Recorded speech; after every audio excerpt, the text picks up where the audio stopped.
疑似和中国关系非凡，拜登宁可错杀，对内高压政策。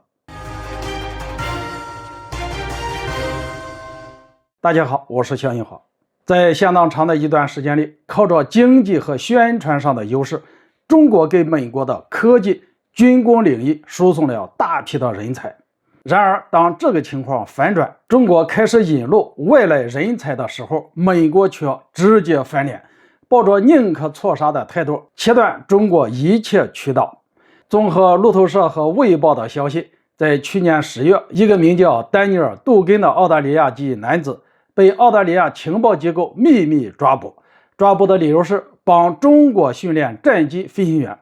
澳大利亚可能也知道自己做的不光彩，因此当时西方还没有到处宣传这件事情。此事之所以曝光，是因为美国向澳大利亚发出邀请，试图把其引渡到美国接受审判。而在当地时间3月20号，关于杜根的引渡听证会上，一些信息流出，导致这份引渡要求引发了舆论的震动。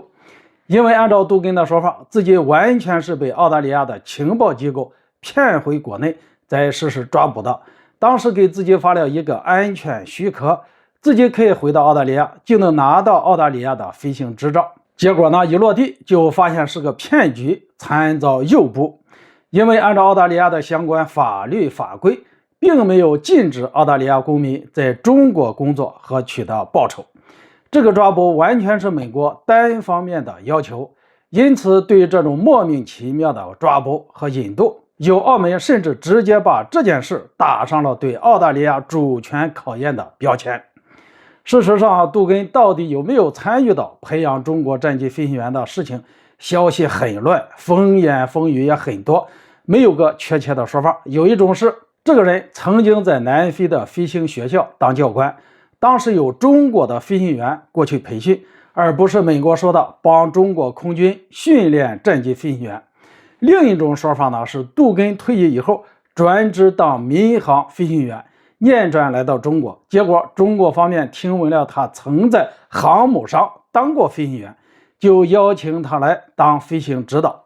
后来杜根得知自己曾在航母上的战友们退役以后混得都很差，想要拉他们一把，于是最后几乎拉来了一整套航母舰载机流程的人员班子来中国。所以美国五角大楼对这个人十分的痛恨。到底是哪种情况我们不好说，坦率的说，这件事情是一个非常典型的案例。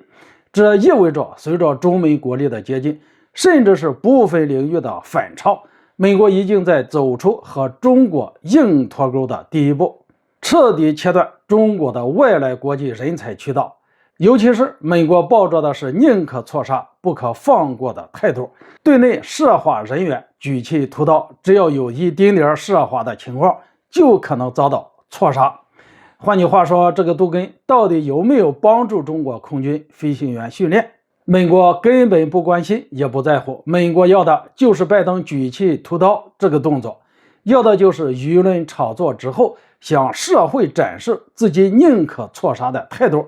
向内制造高压环境。一旦参与一起涉华项目和人员，就可能沦为杜根一样的下场，一一被莫须有的罪名错杀。宏观上来说，美国的这个宁可错杀的态度给中国也敲响了警钟。随着中美之间的博弈进入白热化，美国已经在不惜一切代价切断中国外来人才的流入渠道。未来类似的情况还会出现很多次，如何引进外来人才，以及如何确保这些人员不被美国伤害，让他们安心为中国工作，成为我国未来必须面对的问题。好了，今天就说到这里，咱们下次见。